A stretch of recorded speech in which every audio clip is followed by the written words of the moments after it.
Have you ever felt stuck in your growth journey, wondering how to build resilience in the face of challenges? Or maybe you're looking to shift your mindset and unlock your full potential. Well, if you said yes, then you are in the right place. Welcome to the Stretch Zone. I'm Hannah. And I am Feds. And here we explore self-development, nurture resilience, and embrace the mindset shifts that help you grow beyond your limits. So hello and welcome back. Hi Feds, how are you today? Hello, I'm good. Have you had a busy week? Yeah, pretty busy. Yes, still in the middle of moving. So yeah, it's definitely been busy, but it's almost Christmas, so that's another reason why I'm busy. But yeah, it's been well. How was your week, Hannah? Yeah, considering I'm home alone at the moment, it's still, I don't know, still really busy doing stuff for yourself. So yeah, I agree. It's been a really busy, hectic time. And today is all about that busyness of Christmas. And in particular, we're talking about the idea of actually spending Christmas time away from home, or holiday times away from home. Feds and we are two expats. We're serial expats. I figured out this morning, it's my 15th Christmas as an expat that's coming up this year. And I've only spent one of those in the UK. What about you, Feds? I think it's the same. Really? Well, it's going to be slightly different though, because this one should have been the 15th Christmas away. Okay. But I'm home. So yeah. It's a little bit different because I've just moved back to Italy. So it's a little bit of a weird feeling. I'm doing the opposite of what I normally do. And this is going to be a really great discussion, I feel, today, because we've got that opposite feeling of homesickness. So we're going to be talking about, how homesickness comes about, how we feel about it, and then the opposite, actually, probably the overwhelm that you're no doubt experiencing right now of being bombarded with the complete opposite of what has maybe happened for the last few years. So tell us a little bit more about Christmas and the traditions. Well, in general, Christmas is always a time when people come together. There's a huge family gatherings. I'm Italian, so if there are any Italians listening, and even non-Italians, they probably know that we're very famous for having, huge Christmas parties with huge families. But we would like to explore a bit more the human side of this holiday. So regardless of whether you believe or not, if you're religion, if you're religious, if you're not, we really want to think about the meaning of this period and how this is an episode for everyone to come together, really, or in our case, to be away from our loved ones. As we've done it for many, many years. So yeah, whether you celebrate religiously, culturally, or just simply appreciate the season, this would be a very good episode for you because you can see two different perspectives. So in your case, the homesickness, and in my case, the opposite, I would say. So it would be an interesting conversation to see how we approach the season and how we try to live it in the best possible way. Yeah, definitely. Yeah, I, as I said, have had one Christmas in that time in the UK, and the rest have been either spent in Asia, in a couple of different countries in Asia, which is definitely an interesting experience, or in Australia, where my husband's family is from. So I've definitely had a very true expat type Christmas. Oh, and also one here in the US. So last year we were here for Christmas as well. So yes, I've had a very expat type Christmas in Asia. Having a hot Christmas is a very interesting experience, and I'm just going to put it out there. I never got used to it, ever, ever, ever. I don't think I will ever come round to it. I think it's just the imagery that is put out there. And obviously I was brought up in the UK. Yeah. It is so cold and chilly. Even the Australians used to say, yeah, the imagery of Christmas really doesn't kind of sync with their barbecues on the beach at Christmas. Yeah, I agree. I had 2 Christmases in Florida. Okay, And yep. the first year, I can't remember actually if it was the first or the second one. I think it was probably the second one. The first year it was okay because I was like, oh, it's going to be a hot Christmas, it's going to be amazing. And then the more the time went by, the more I was actually feeling not Christmassy at all. Yeah. Even though Americans are great with decorations, everything was super Christmassy, lights everywhere. There was like a sand Christmas tree in the middle of the main square where I used to live. It was really, really nice, but I wasn't really feeling Christmassy. So the second year, I actually got on a plane and went to North Carolina because I thought, I want to see the snow. I want to feel the cold. I need the cold. But yeah, it's definitely an interesting experience. So and bringing up is actually sort of what we're going to go into next. It's about nostalgia, right? And Christmas time brings up these feelings for us because we are from colder climates in terms of winter time. Christmas is in a colder time of year. So for us, we have this nostalgic idea around what Christmas should be. And nostalgia really plays into homesickness and what we're feeling and what's going on. And it creates these sort of feelings of longing. It kind of has 2 sides to it, nostalgia. Nostalgia can be a wonderful tool when we do feel homesick. It can actually nurture us and make us feel better, but nostalgia can also do the opposite. So it depends on the scenario and the situation that we might be in. So you did something there, which was take myself to a colder climate to sort of scratch that itch to make me feel a little bit more homely, because that's what we're talking about, this coming together, this feeling of homeliness, this family orientated time of year, togetherness time of year, because that's what Christmas and these holidays are about. It's about togetherness, isn't it? And when we're really far away from home, how do we create that? We'll sort of talk about that a little bit more. Other things that I guess homesickness is about is this attachment theory. So the attachment theory stems from our emotional bonds to familiarity, to people, to places. And when we're away from those familiarities, I'm going to go back to it, but it's about safety. It's like that nature nurture, feeling safe kind of feeling, and when we're not near them, we, I guess, feel a little less safe. So it brings up some uncomfortable emotions for us being far away. And then homesickness, this feeling of being far away, it really has an emotional connection to the center of our brain, and it actually is deep in our amygdala, that that part of the brain that is our fear and our stress part of the brain. And it can kind of trigger that to feeling unstable. So it's really on a very biological level, this feeling of homesickness. It goes quite deep with us emotionally.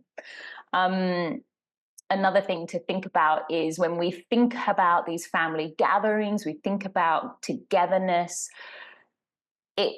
and when we're actually in those moments, hopefully, it's not always, we'll talk about that too. Yeah, exactly. I was just about to say, warm and fuzzy memories, it brings up that, you know, it's dopamine, it's that serotonin, it's that feel good factor. Now, let's be really real here. Christmas time is a really stressful time for everybody. I'm going to put it out there. I think certain people, certain genders probably find it even more stressful than others. And also it really depends on your history, your background of what togetherness is. Maybe you haven't had that family upbringing, and you haven't had the warm and fuzzy sitting around the Christmas tree memories. So it brings up all of those fears and feelings as well, you know? Yes, it's a really interesting time. And I'm going to put my hand up. Even though it's 14 years, or this will be my 15th year into it, yeah, I still get really homesick at this time of year. And I didn't have huge Christmases. They were very small, intimate. My family is not huge, but I do have some lovely kind of memories of that time.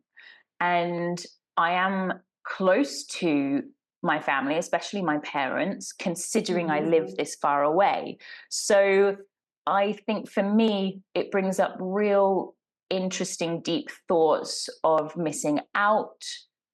And it also brings up guilt. Which is going to be a huge part of the topic today. Yeah, absolutely. From two very different perspectives, because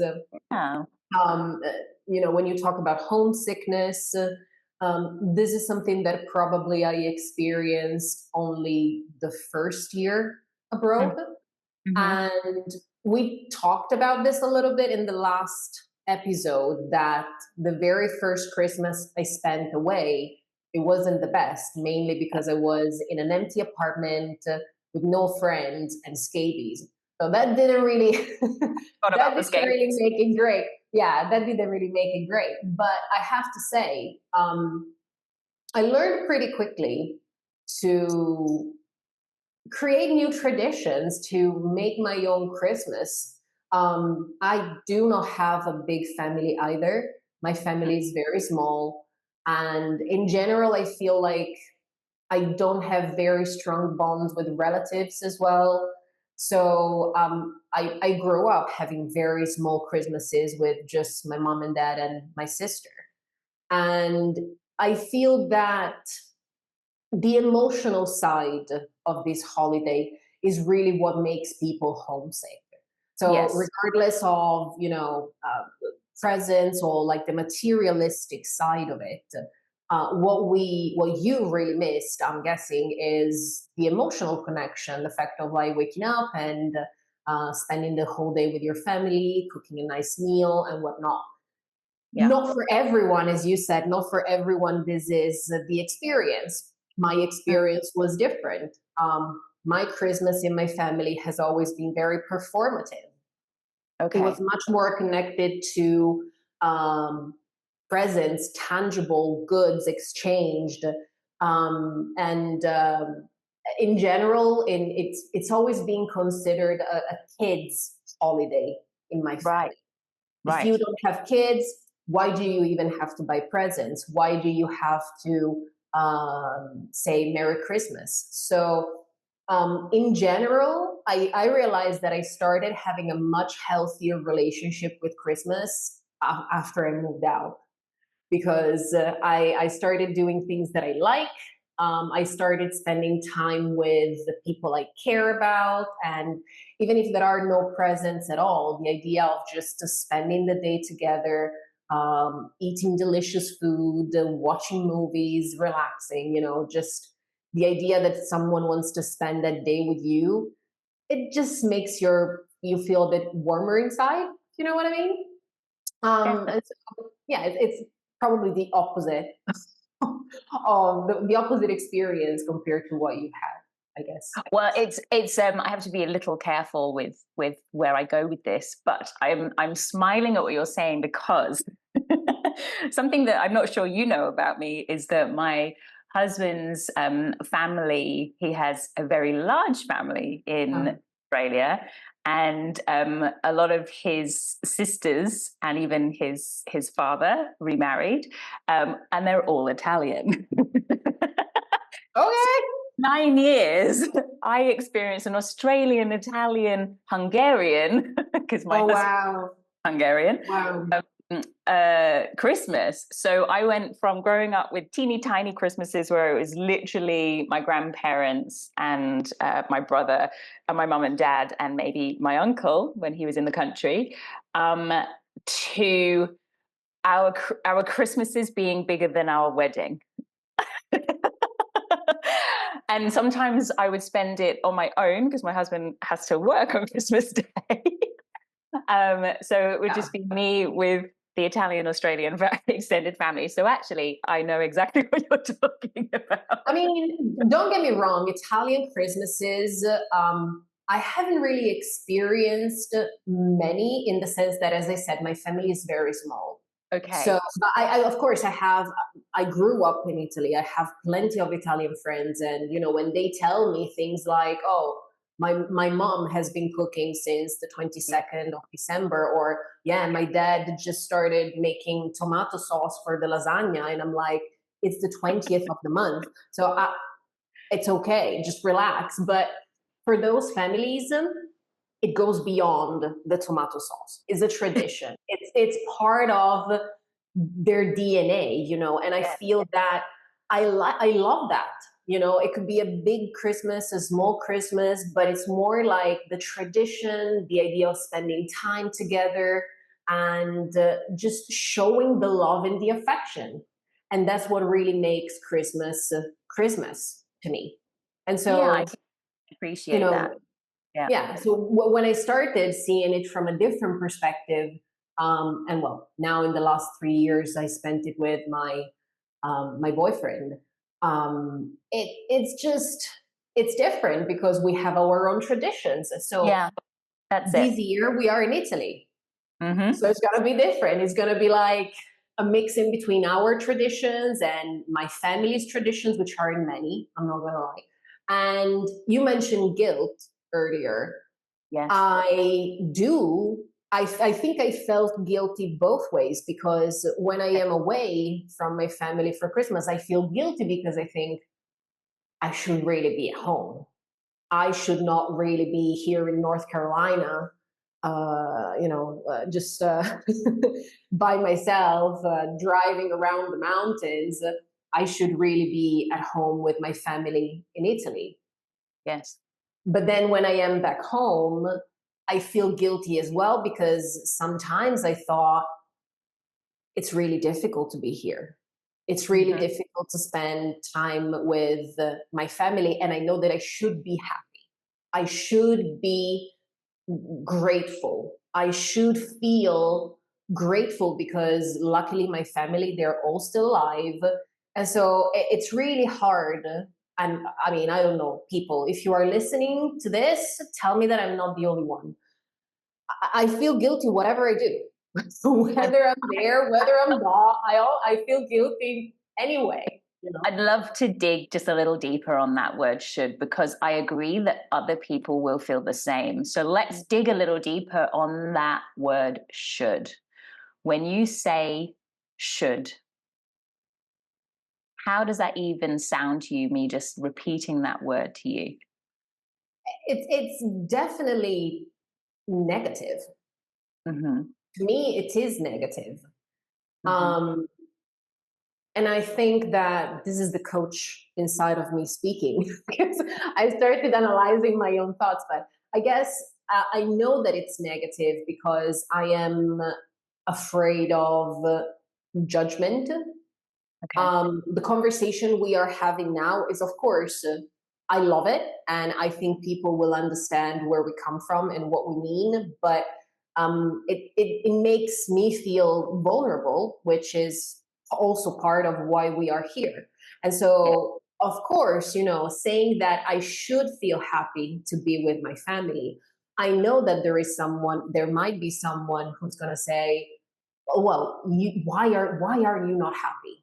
I don't have my family anymore, and I would pay to have them back. And this is what makes me feel guilty, and the fear of the judgment from other people. And by me situation, highlighting that word, just to be clear, it's not about me highlighting it in a judgmental way. It's just to listen back to Where does that come from, that feeling? Because it's a very familiar feeling for a lot of people, what you've just said. And just playing around with that idea for a moment, how could you in this moment reframe that feeling, that word should? I guess probably the best thing I could do is just accept how I am feeling. Yeah. And instead of shooting, thinking of what I should be doing or not doing, just accept that I am not the happiest person on Christmas Day, whether I am with my family or whether I am not with my family. It's how it's been. What I can do is try, because now I am an adult and I have the power. I can introduce new traditions. I can try to do things differently. Try to introduce a different kind of atmosphere at home. Try to have a little bit more, play a bigger part into what Christmas is, without really expecting everything to go perfectly, because it's not. Beautiful. I really love that idea. So if we were to play with that idea a little bit further, just dig a tiny bit deeper, could you now, just off the top of your head, think of one or two things that you could already implement? We've not got long to I guess take a little control over a slice of your own Christmas, because that's what we're talking about. It's almost like losing. You've had control for the last 14 years. Yeah, absolutely. So I already told my dad that this year we're gonna have a real Christmas tree, and he wasn't happy at the beginning for whatever reason. But I told him that that's gonna happen. It's not a question. I'm just informing him that because it's my partner's first year in Italy. Well, technically it's the second, but because we moved, he's officially on Italian soil for the long run. I want him to feel as comfortable as possible, and it's also for me because it's one of our traditions. So we're getting a real Christmas tree. End of story. Just a side note, not normal to have a real Christmas tree in Italy, or is it just your family? I don't know many people who actually buy real Christmas trees. Really? Yeah, I find that maybe my friends they're different. I don't know, but in general, people tend to get like a plastic Christmas tree and keep it for a few years.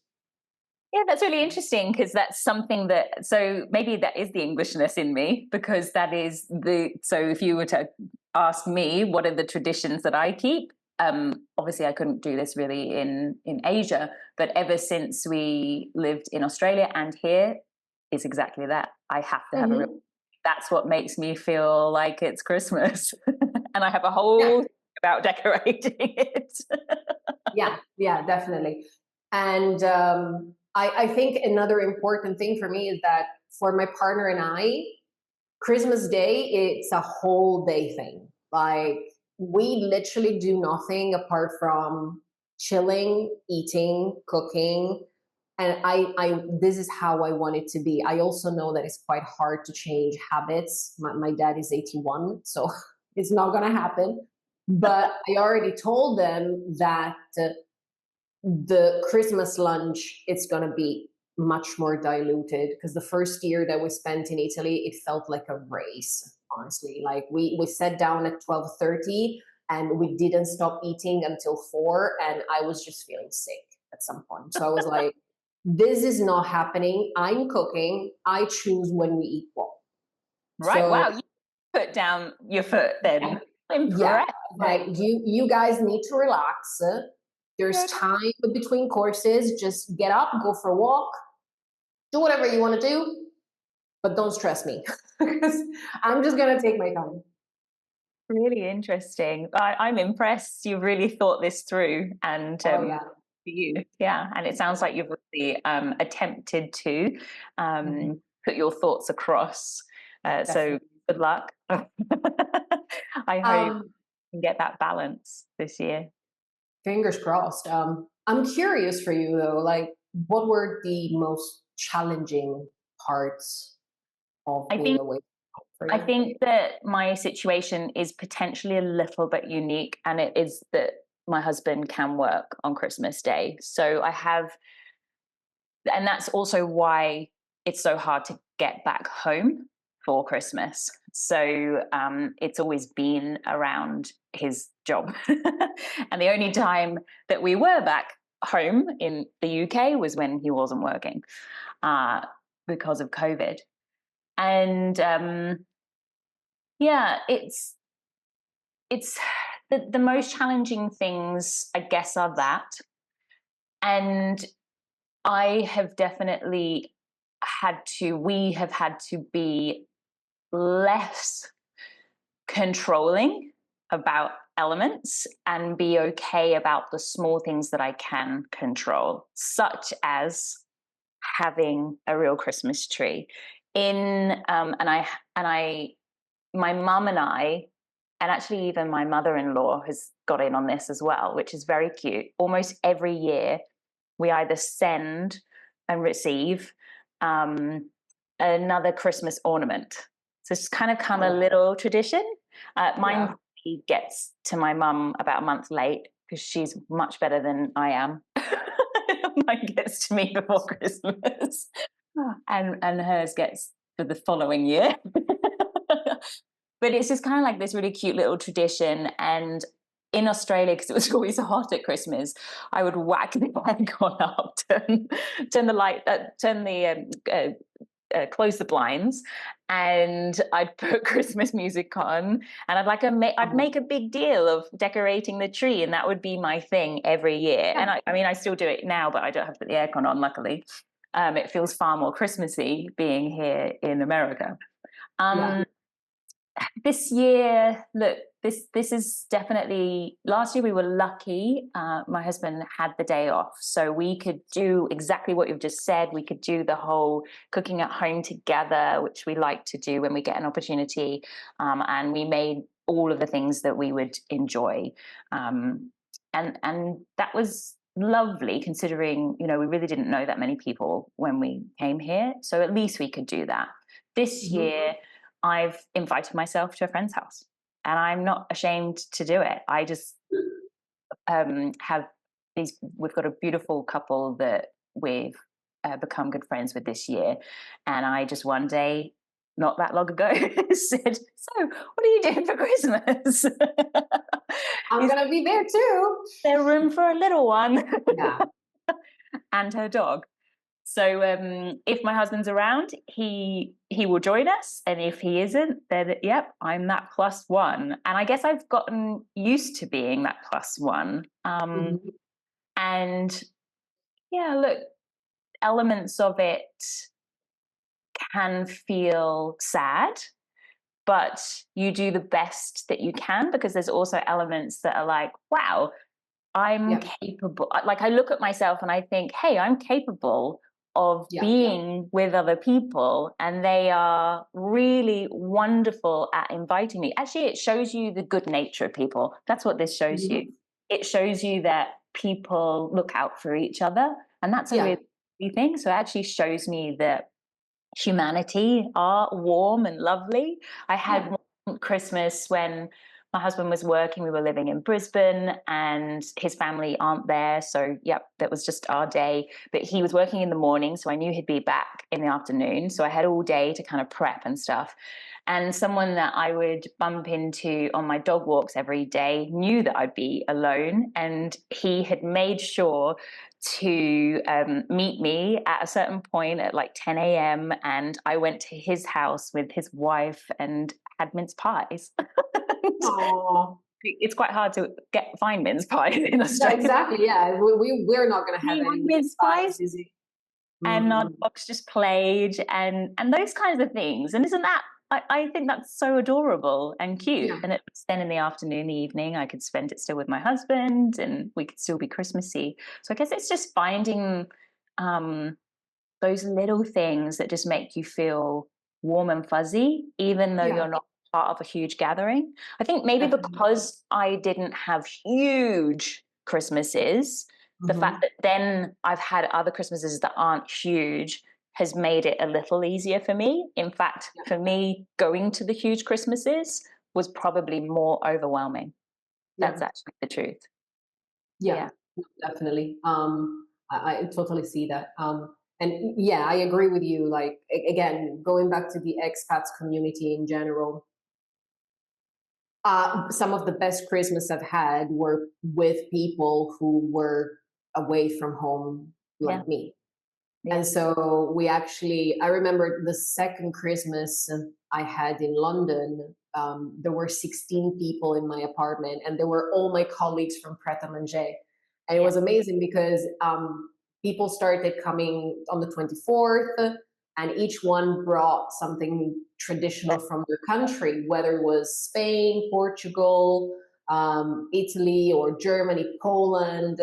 And we just ate all Christmas Day. We watched movies. It was just, we played bingo.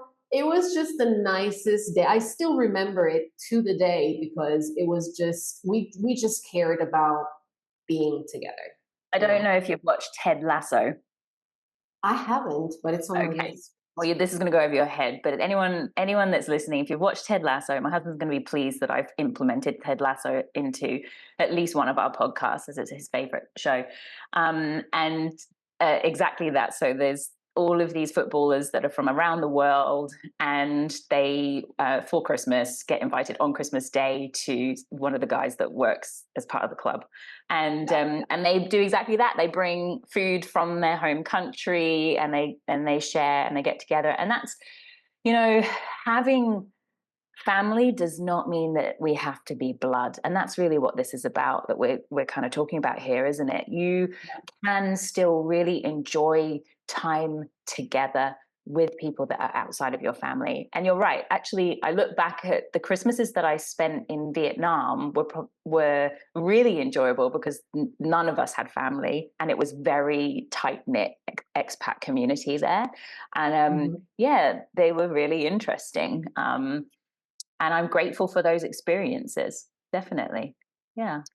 So if we had to sum up just a few tips for our listeners, what would you suggest? Well, I think, we've talked about a few important things that come up for us here. The feeling of guilt, and we might need to just dive a little deeper into how we can deal with that.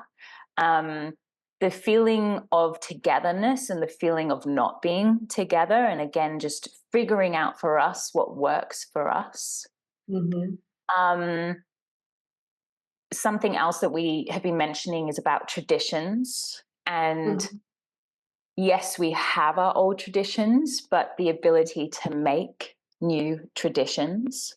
So if we were to talk a little bit more about guilt, what are the tips? Because there's guilt for those of us who are like yourself, around your family, and you're meant to be feeling really happy and joyous, because when you're not with them, you also feel guilty.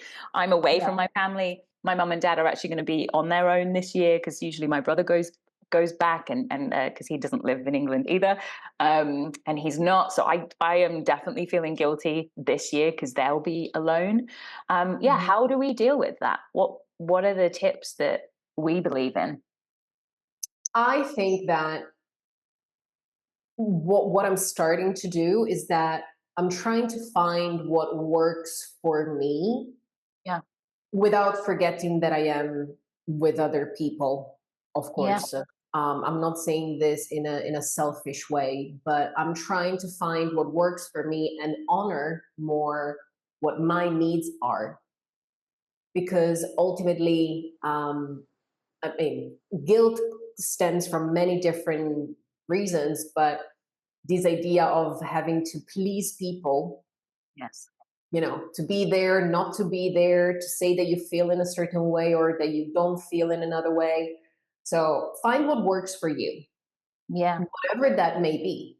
And in my case, try to put your foot down when it comes to implementing your new tradition or starting new traditions. Just because something has been done the same way forever, it doesn't necessarily mean that it's the best way. And I think in every family, there is a generational change at some point.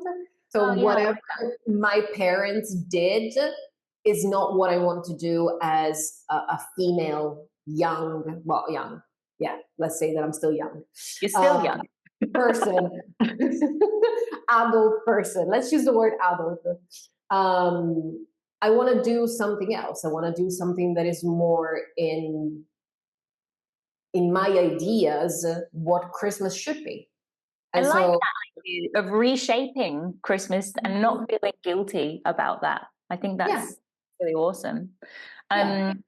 I think, you know, we've talked about this a little bit, but just defining it, it's about creating an atmosphere for you that feels traditional for you, I guess.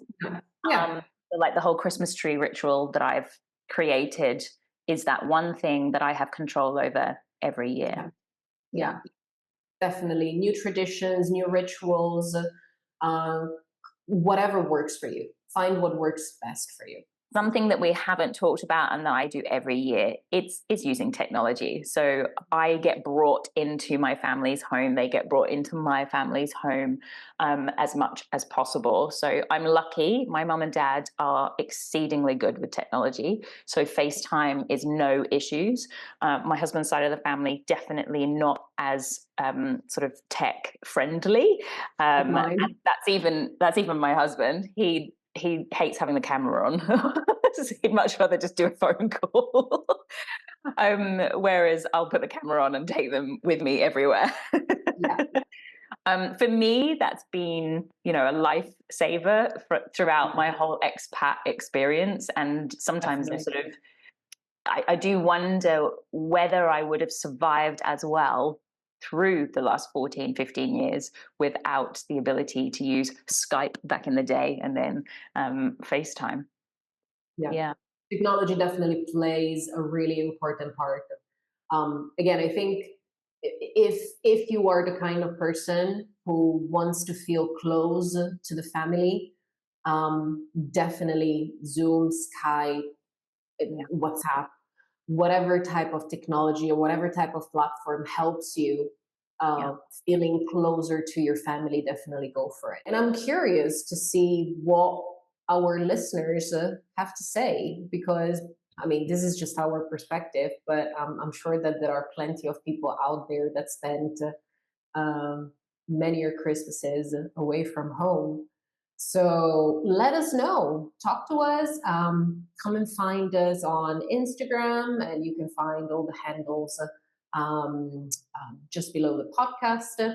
I'm curious, like, how do you keep the holiday spirit alive far away from home? What do you do? Do you have any traditions? What is Christmas for you? Yeah, and maybe what does balance between old family background traditions and the new ones look like to you? That would be really interesting to hear from you. Thank you so much, and we always love to interact with you.